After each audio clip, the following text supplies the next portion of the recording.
Ola, boa tarde. A Garda Civil determinou que os restos óseos atopados en Abadín coinciden co perfil xenético do desaparecido Enrique Bolívar. Atopáronse no lugar onde o investigado asegura que abandonou o corpo Demetrio.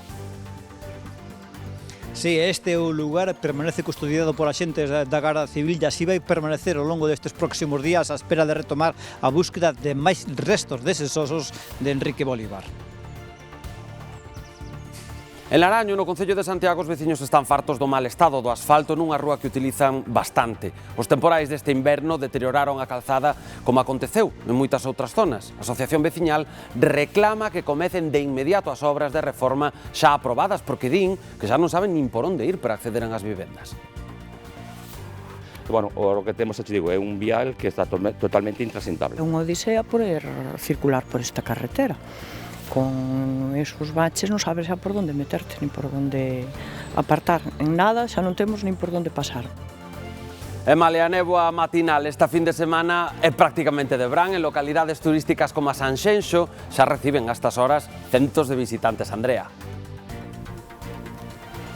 Sí, efectivamente, que se nota moito este bo tempo e tamén esa subida das temperaturas máximas que en algúns puntos da nosa comunidade semella ser verán, como por exemplo aquí en Sanxenxo. Iso fai que moita xente saia á rúa para aproveitar o bo tempo, incluso vimos algúns achegarse ata a praia de Silgar para darse os primeiros baños da temporada.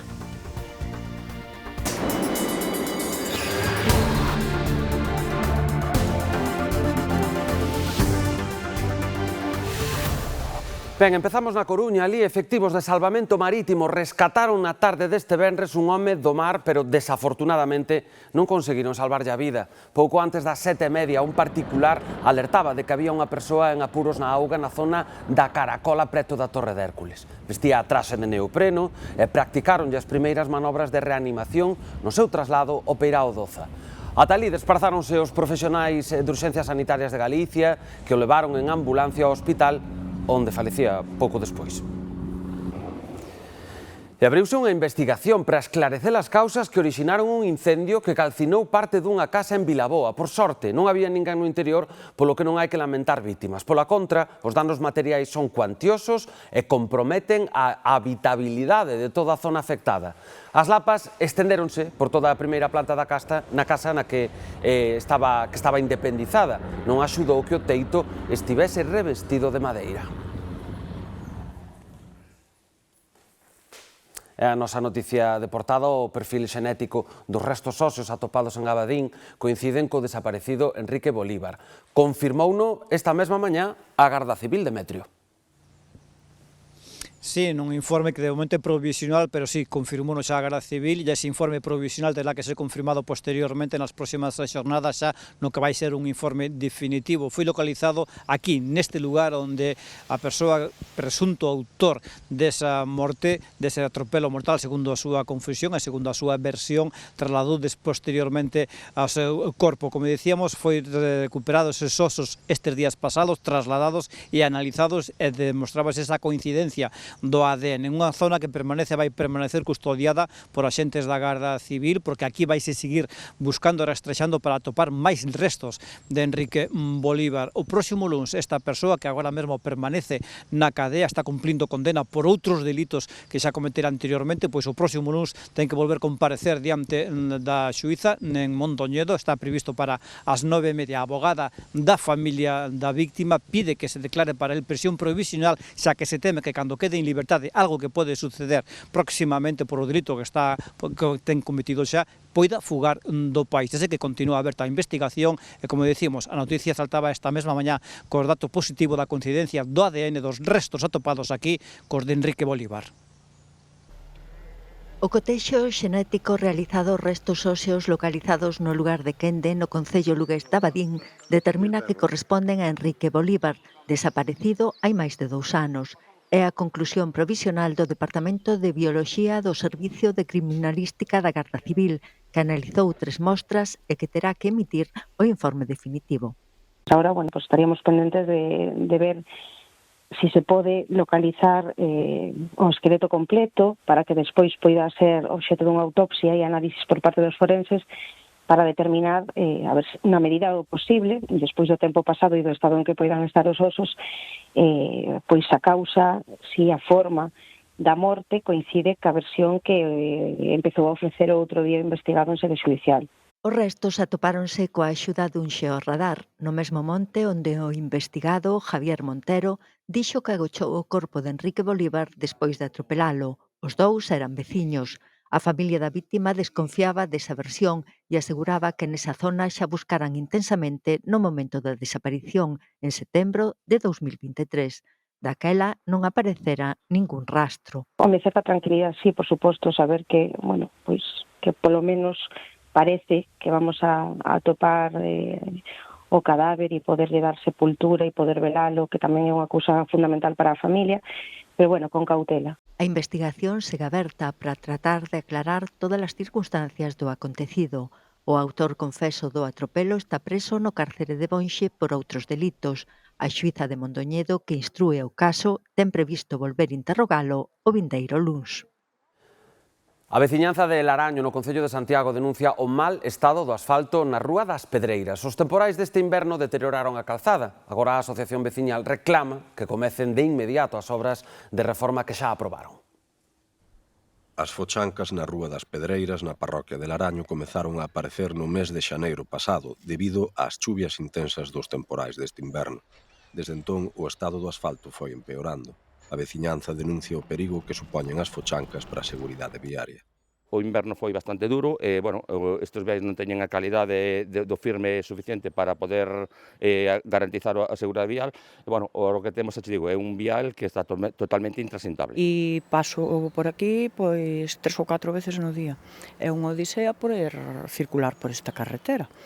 Con esos baches non sabes xa por onde meterte, nin por onde apartar. En nada xa non temos nin por onde pasar. Con cuidado, invadindo unhas fincas privadas, sentido contrario, un sin vivir. Hai que pensar que aquí tamén pasan por aquí peóns, co que temos que compaxinar o tráfico circulando en sentido contrario coa xente que está caminando por aquí.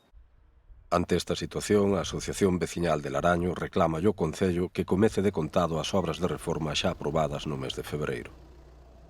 Desde febreiro que ten o Concello anunciado, asignada o arreglo deste vial, estamos en abril, casi xa finalizando abril, e ainda non fixeron nada.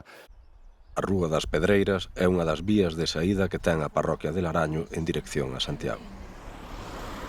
Máis problemas deste tipo. Residentes na parroquia viguesa de Cabral denuncian que na zona hai medio cento de fochancas, algunhas de grandes dimensións, en vías principais como a subida a Becerreira.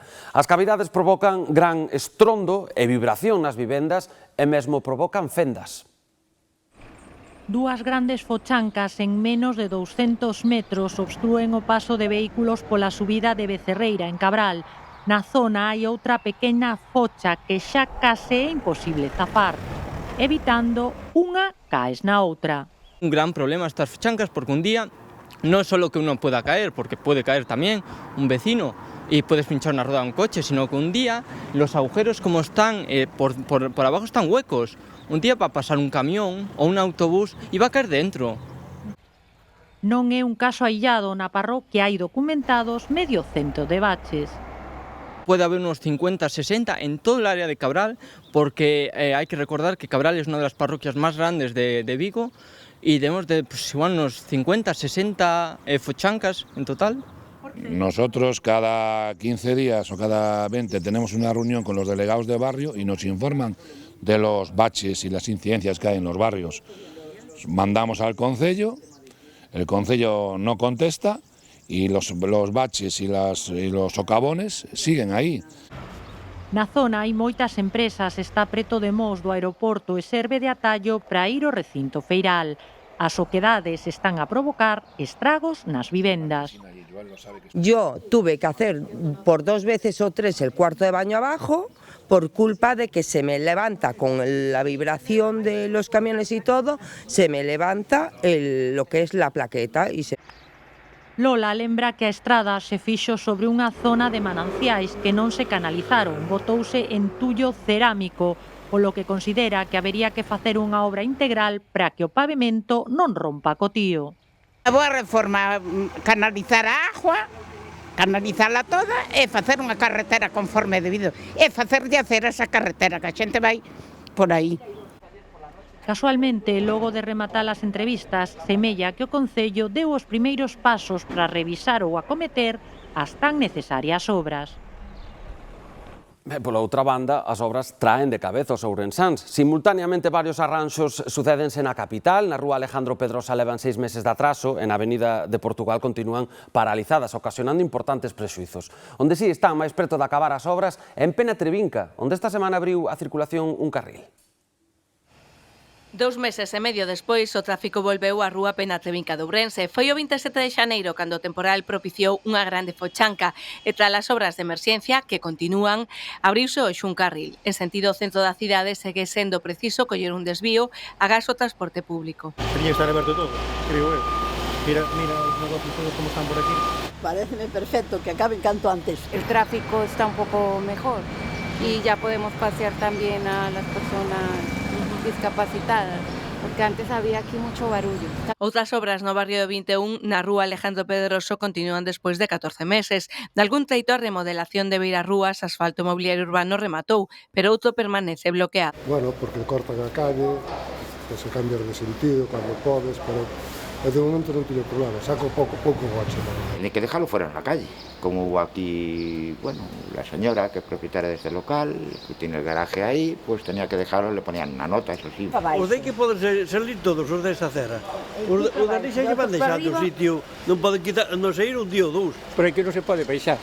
Entonces, tens que dar a volta por a Avenida de Santiago. O polvo cociñose muchísimo. Cando choveu algo, entonces parou, porque senón, como queda moito polvo, pasa un coche.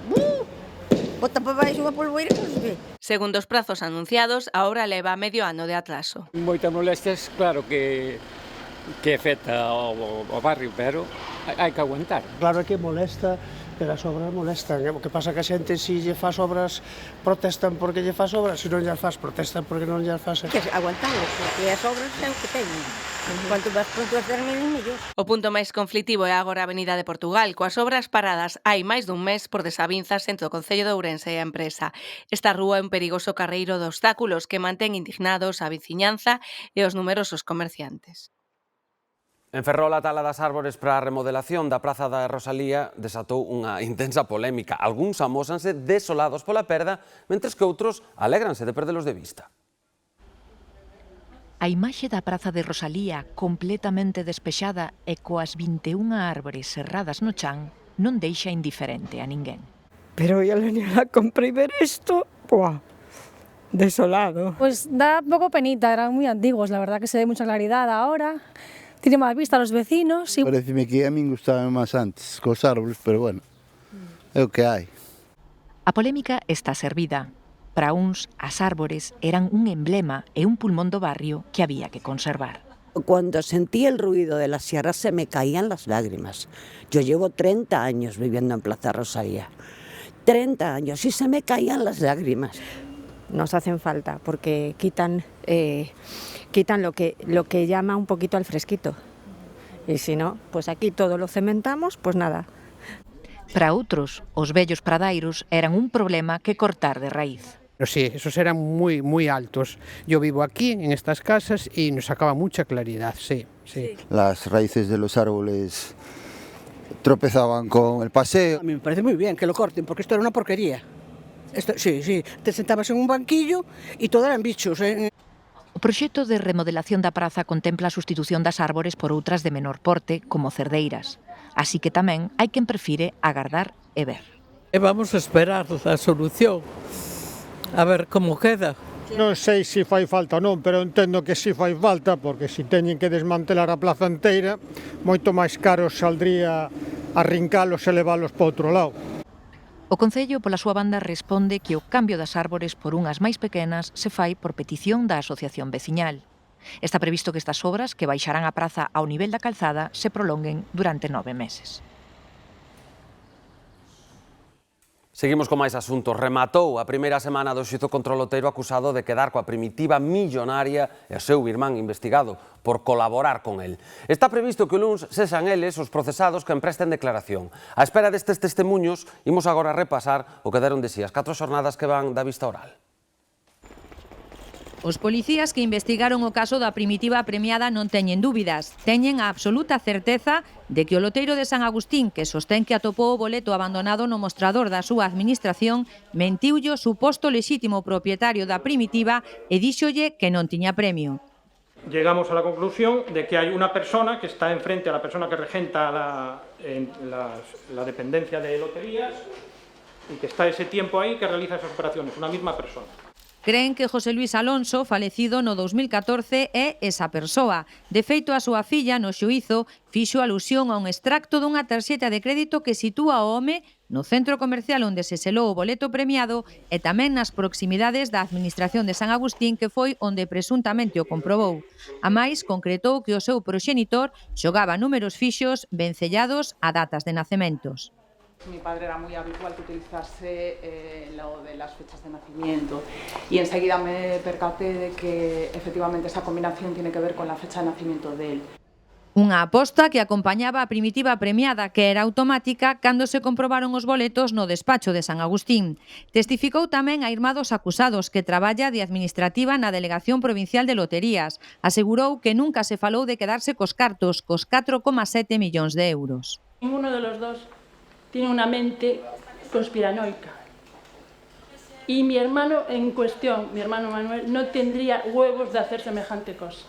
O xuízo retómase o luns coa declaración das últimas testemuñas e da tan agardada versión dos investigados que se enfrontan a 6 anos de cadea. O loteiro está acusado de quedarse coa primitiva millonaria e o seu irmán, que no 2012 era delegado provincial de loterías, de colaborar para que fose posible.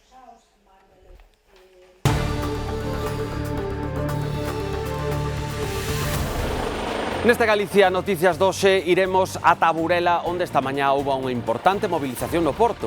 Imoslle contar por qué nuns minutos.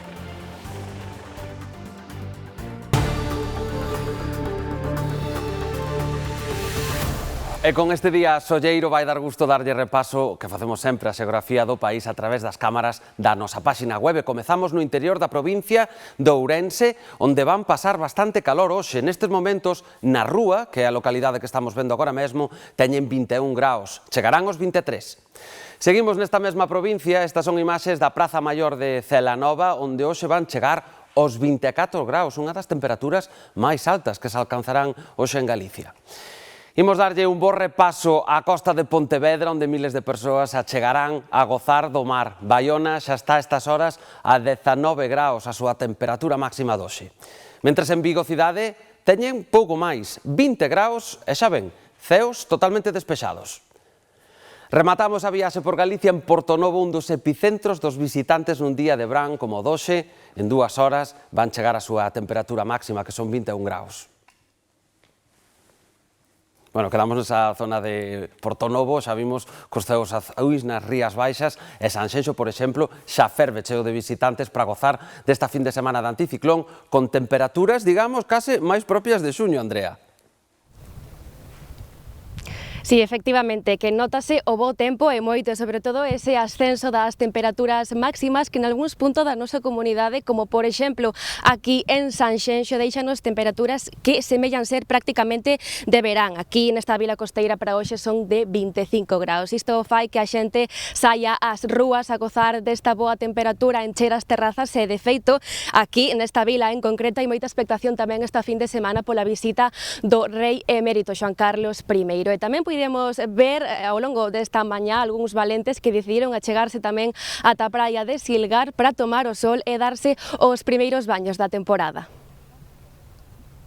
De maravilla, precioso, unha temperatura ideal, a playiña está moi accesible e bueno, disfrutar o que se poida dela.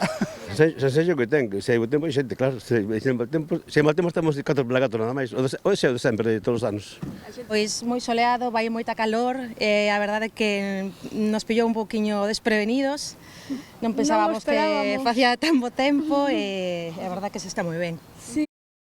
Os arrecifes artificiais do Porto de Vigo xa teñen os seus primeiros inquilinos, unha parella de cabaliños de mar. Imos ver un. Os dous exemplares están xa perfectamente integrados, utilizando a súa cola prensing para suxeitarse ás estruturas deseñadas especificamente para ofrecerlle refuxio e puntos de ancoraxe fronte ás correntes. O obxectivo central é avaliar se estas estruturas biodegradables instaladas no porto poden funcionar como catalizadores de biodiversidade en contornas industriais como é Vigo. A rapidez coa que os cabaliños de mar adoptaron estes microhábitats supera as expectativas iniciais e ademais proporciona datos científicos bastante valiosos.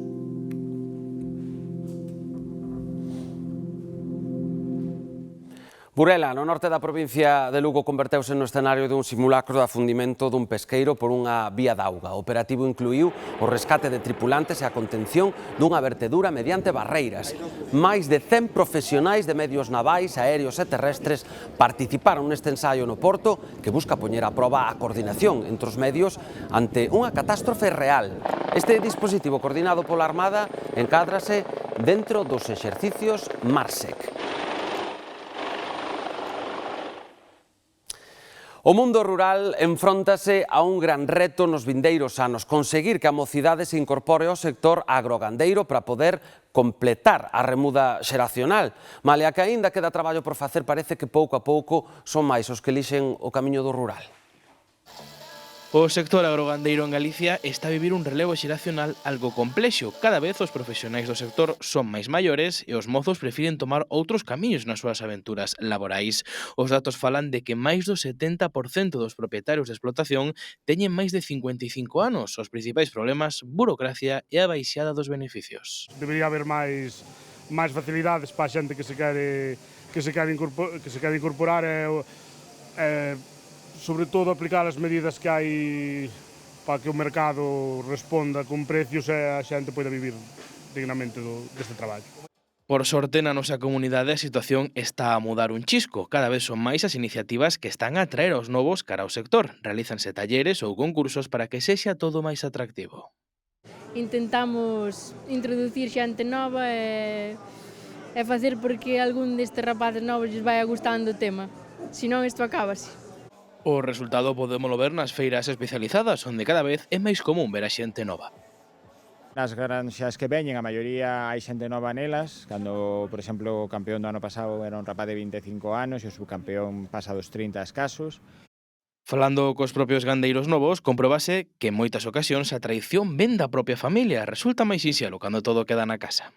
No futuro quero me dedicar a isto, xa que na miña casa hai unha explotación e eu vivín ali desde pequeno e gustaríame seguir coa familia seguindo medrando para nun futuro pois ter moitas máis cabezas das que temos agora mesmo. Eu quero estar con meus pais, ser gandeiro e morrer gandeiro, va. Aínda que non son así todos os casos, temos tamén xente nova que cambia a cidade polo rural. Non entré la carrera de veterinaria la primera y me metí en Fonteboa y ahí conocí el mundo rural, el mundo de las vacas y aquí me quedé. Y ahora ya estoy en la carrera y quiero ser veterinaria de vacas y apostar por el rural, que hace falta trabajo y gente. Mozos e mozas que apostan polo rural para poder corrixir a brecha xeracional son moi necesarios para que o noso campo poida seguir con vida. Morrer sendo gandeiro é que a remuda xeracional é un dos principais retos do sector agrogandeiro. Os menores de 35 anos representan tan só o 3,5%. Nós estivemos na Limia tamén, cun deses mozos que decidiu apostar polo traballo no campo con tan só 20 anos. Abel prepara unha das leiras que ten en Piñeira Seca para a sementeira da pataca. Se o tempo axuda será a finais de abril. Ten 22 anos e leva 2 incorporado á agricultura. Que desde pequeno acompañei ao meu pai nas súas labores agrícolas e sempre foi algo que me chamou a atención. Según fun crecendo, foi-me gustando cada vez máis e decidín incorporarme. Bueno, meu pai levou unha alegría porque de 3 irmáns fun o único que quixo continuar con esta, verdad. Bueno, miña nai tamén se alegrou, porque ao final continuo ca tradición. Unha tradición que ven de varias xeracións atrás e que deu un salto cualitativo co seu pai o decide transformar o produto. Cultivan unhas 60 hectáreas entre cereal e pataca. Aquí eres, por así decirlo, eres libre. Nada que ver con estar nunha oficina encerrado. Eu agobiaríame moito, a verdade. Aquí estás ao teu aire, traballas tranquilo e non hai prácticamente contaminación ninguna e, bueno, pois é un estilo de vida. Un estilo de vida que tamén ten os seus sacrificios, pero con organización de Abel hai tempo para todo. Estás ao mellor 3 ou 4 meses que prácticamente faz pouco, pero despois o resto do ano podes estar de 8 da mañá a mellor a 12 da noite. A mellor faz 14 ou 16 horas diarias, pero bueno, se che gusta é algo que non che importa. A innovación tecnolóxica mudou o traballo e abriu novas posibilidades. Aos seus 22 anos, Abel vén de recibir o premio Semente pola súa aposta polo agro. Pois foi a verdad unha honra, era un premio que non esperaba, verdad? Porque, bueno, empecé nesto así con ilusión e con moitas ganas, pero nunca pensei que podría ser premiado. Así a todo, o mellor premio para el, di, sería xubilarse nesta profesión onde un dos principais problemas é a falta de relevo xeracional. Máis do 70% superan os 55 anos. Sería moi feliz vivindo toda a miña vida así. Eu creo que é unha pena que a xente non aposte por o rural, porque un futuro como no rural creo que non vai encontrar ningún outro lado. E ao final, cando se queiran dar de conta, vai ser tarde. Foi todo, grazas por escolleren o Galicia Noticias. Aproveiten esta tarde de sol e quedan agora xa con Noelia Rodríguez e a previsión do tempo. Nos volvemos vernos mañá. Adeus.